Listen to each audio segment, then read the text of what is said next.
مش فاهم ايه اللي بيحصل في اسكندريه امبارح، فخليني اقول لك ان اهل اسكندريه امبارح كانوا قاعدين عادي في امان الله ومشغلين المراوح ومفيش اي حاجه. فجاه وبدون مقدمات لقوا سيول صوتها مرعب جدا، ورياح ورعد وبرق وسما شكلها مرعب جدا جدا.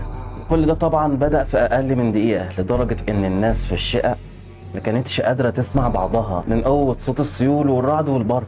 وفجأة بدأ يحصل تشويش في الاتصالات وانقطعت الكهرباء والإنترنت، وكأنك حرفيا بتنعزل عن العالم وبترجع لحقبة قديمة. وبعد دقايق طبعا كان التلج بيتحدف على الإزاز لدرجة إن الشبابيك اتكسرت، وتندات وشجر ويوفط عملاقة وقعوا على الأرض، عشان بعد شوية البرق يضرب الأرض فيحصل حريق قوي جدا. فهل أهل اسكندرية طول حياتهم شافوا إعصار بالقوة دي لدرجة إن العربيات تغرق والبيوت كمان؟ الحقيقة إن ده أول إعصار يحصل في اسكندرية بالقوة دي كلها في الوقت ده، وده اللي خلى بعض الناس يقولوا انه بيتم استخدام سلاح بيولوجي وبيتم التلاعب في المناخ باستخدام سلاح حرب، خاصة مع حصول زلزال في نفس الفترة تقريبا، وده للضغط على المنطقة. لكن الأكيد إن الأرض بقالها فترة بتتهيأ لحدث عظيم، وإن المطر بقى يتحبس في أوانه وينزل في غير أوانه، زي ما قال الرسول عليه أفضل الصلاة والسلام.